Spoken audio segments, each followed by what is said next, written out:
dan sangat kita harapkan baik sampai terjadi perpecahan di Aceh cuma gara-gara pemilu. Idra ni yang nak partai beladih ni pejun partai Idra ni, ide pejun partai Idra, ide pejun partai Idra. Oleh yang macam pakai tu, bele. Kata begini, kenapa harus ada partai baru? Idra ni bedah punya memang ini kan ada ijtihad alim ulama. Ijtihad alim ulama nya mono.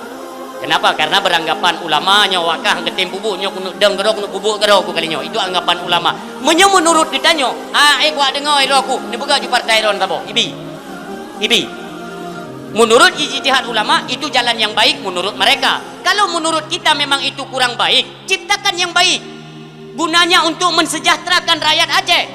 Paling ubud orangnya bisa direalisasikan undang-undang atau MOU. Nya yang perle ide cek kata ke dapur dah, ide kerja ke kelompok dah, ide ke keluarga dah. Terus apa yang diharapkan, apa yang bisa kami rasakan lewat perdamaian? Hana. Maka ji barang kepujuk ni putih ni ju irona. Ilon lu melake juba Allah yang hana bereh ya Allah nak tempuh ibu dia. Katanya apa yang tak jenggot kiban ada jenggot nu pedu aju ngai 3 ron ju. Habis lalu dah berkata nak cek kah. Ya? Bekli menan urung silon, bekli menan. Yang masalah nombor partai juga Piron. Cuman kepada masyarakat Aceh sering saya himbaukan dan dak jut umi ayah adik-adik lon abang-abang lon Bandung Bansigom Aceh. Ini saya serukan.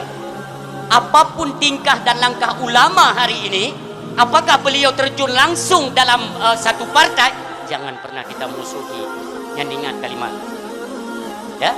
Ilon hanaru dalam partai umi ben fikir ilon dulu yang kampanye partai nauzubillah min dzalik ana perlu ilon hana terlibat dalam satu partai politik, apakah itu partai lokal atau partai nasional, apakah itu dalam satu komunitas atau pada ormas-ormas Islam, saya tidak terlibat apapun.